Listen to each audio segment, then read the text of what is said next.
నేడు మెదక్ జిల్లాలో సీఎం రేవంత్ రెడ్డి పర్యటించనున్నారు. మెదక్ కాంగ్రెస్ అభ్యర్థి నీలం మధు నామినేషన్ దాఖలు కార్యక్రమంలో రేవంత్ పాల్గొంటారు. అనంతరం కర్ణాటకలో జరిగే ఎన్నికల ప్రచార సభలో పాల్గొని ప్రసంగిస్తారు. కాగా నిన్న ఎన్నికల ప్రచారం ప్రారంభించిన రేవంత్ మహబూబ్ నగర్, మహబూబాబాద్ జిల్లాల్లో పర్యటించారు. మహబూబ్ నగర్ ఎంపీ అభ్యర్థి వంశీచంద్ర రెడ్డి నామినేషన్ కార్యక్రమానికి హాజరై అనంతరం మహబూబాబాద్ జిల్లాలో ఏర్పాటు చేసిన సభల్లో రేవంత్ పాల్గొన్నారు. రేపు భువనగిరి చామల కిరణ్ కుమార్ రెడ్డి నామినేషన్ కు హాజరవుతారు. 22న ఆదిలాబాద్ లో, 23న నాగర్ కర్నూల్లో, 24న ఉదయం జహీరాబాద్, సాయంత్రం వరంగల్ సభల్లో సీఎం ప్రసంగిస్తారు.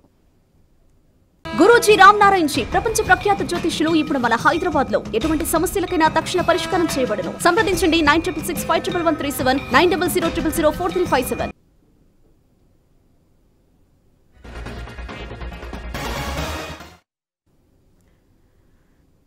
నేడు మెదక్ జిల్లాలో సీఎం రేవంత్ రెడ్డి పర్యటించనున్నారు. మెదక్ కాంగ్రెస్ అభ్యర్థి నీలం మధు నామినేషన్ దాఖలు కార్యక్రమంలో రేవంత్ పాల్గొంటారు. అనంతరం కర్ణాటకలో జరిగే ఎన్నికల ప్రచార సభలో పాల్గొని ప్రసంగిస్తారు. కాగా నిన్న ఎన్నికల ప్రచారం ప్రారంభించిన రేవంత్ మహబూబ్ నగర్, మహబూబాబాద్ జిల్లాలో పర్యటించారు. మహబూబ్ నగర్ ఎంపీ అభ్యర్థి వంశీచంద్ర రెడ్డి నామినేషన్ కార్యక్రమానికి హాజరై అనంతరం మహబూబాబాద్ జిల్లాలో ఏర్పాటు చేసిన సభల్లో రేవంత్ పాల్గొన్నారు. రేపు భువనగిరిలో చామల కిరణ్ కుమార్ రెడ్డి నామినేషన్ కు హాజరవుతారు. 22న ఆదిలాబాద్ లో, 23న నాగర్ కర్నూల్లో, 24న ఉదయం జహీరాబాద్, సాయంత్రం వరంగల్ సభల్లో సీఎం ప్రసంగిస్తారు. అయితే దీనికి సంబంధించి మరింత సమాచారం మా special correspondent Sunil phone line ద్వారా అందిస్తారు. సునీల్, చెప్పండి.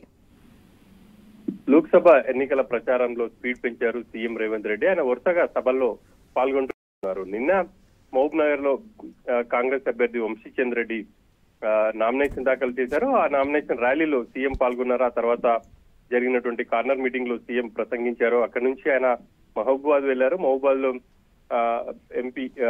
మాజీ ఎంపీగా ఉన్నటువంటి బలరాం నాయక్ ఆయన ఈసారి కూడా కాంగ్రెస్ అభ్యర్థిగా నామినేషన్ దాఖలు చేశారు. ఆ తర్వాత జరిగినటువంటి జనజాతర సభలో సీఎం రేవంత్ రెడ్డి పాల్గొన్నారు. ఈ రోజు మెదక్ నుంచి నీలం మధుముద్రాజ్ నామినేషన్ వేయబోతున్నారు. ఆ ర్యాలీలో సీఎం పాల్గొనబోతున్నారు. ఆ తర్వాత జరిగే కార్నర్ మీటింగ్ లో కూడా సీఎం ప్రసంగించనున్నారు. ఇక ఈ వరుసగా ఆయన ప్రతి పార్లమెంట్ పరిధిలో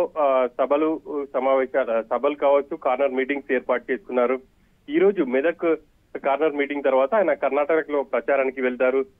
ఆ తర్వాత మిగతా నియోజకవర్గాల్లో కూడా ఆయన ప్రచారానికి వెళ్తున్నారు. ప్రతిరోజు కనీసం 2 నుంచి 3 సభల్లో సీఎం పాల్గొనబోతున్నారు.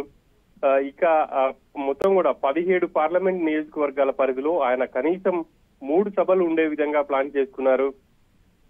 ఒక రోడ్ షో కావచ్చు, బహిరంగ సభ, అట్లా ఏదో ఒక సభలో ఆయన ఖచ్చితంగా హాజరవ్వాలని చెప్పేసి నిర్ణయించుకున్నారు. ఆ మేరకు విస్తృతంగా రేవంత్ రెడ్డి ఈ ఎన్నికల్లో ప్రచారం చేయబోతున్నారు. రాహుల్ గాంధీని ప్రధాని చేయాల్సిన బాధ్యత మనందరిపై ఉంది. తెలంగాణ ఇచ్చిన తల్లి సోనియా గాంధీ అని ఆయన ప్రతి సభలో చెప్తున్నారు. గత ఎన్నికల ముందు రాష్ట్రంలో కాంగ్రెస్ పార్టీ 6 గ్యారంటీ హామీలు ఇచ్చింది. అధికారంలోకి వచ్చిన 100 రోజుల్లోనే 5 గ్యారంటీ హామీలను అమలు చేసి చూపించింది. ముఖ్యంగా రైతులకు సంబంధించి రుణమాఫీ ఆగస్టు 15 లోపు చేస్తానని చెప్పేసి కూడా ఆయన ప్రతి సభలో చెప్తూ వస్తున్నారు. అదేవిధంగా కేంద్రం ఈ ఎన్నికల్లో అధికారంలోకి వస్తే, కేంద్రంలో కాంగ్రెస్ పార్టీ అధికారంలోకి వస్తే ఖచ్చితంగా 5 గ్యారంటీ హామీలను అమలు చేయబోతున్నాం. అన్ని వర్గాలకు న్యాయం చేసే విధంగా ఈ గ్యారంటీ హామీలు ఉన్నాయన్నది ఆయన ప్రజలకు వివరిస్తూ వస్తున్నారు. ప్రతి సభలోనూ అవే అంశాలు ప్రధానంగా ఆయన ప్రజలకైతే వివరిస్తున్నారనేది చెప్పుకోవాలి. ఇక అట్ ద సేమ్ టైం ఆయన బీజేపీ బీఆర్ఎస్ పై తీవ్ర స్థాయిలో విమర్శలు చేస్తున్నారు.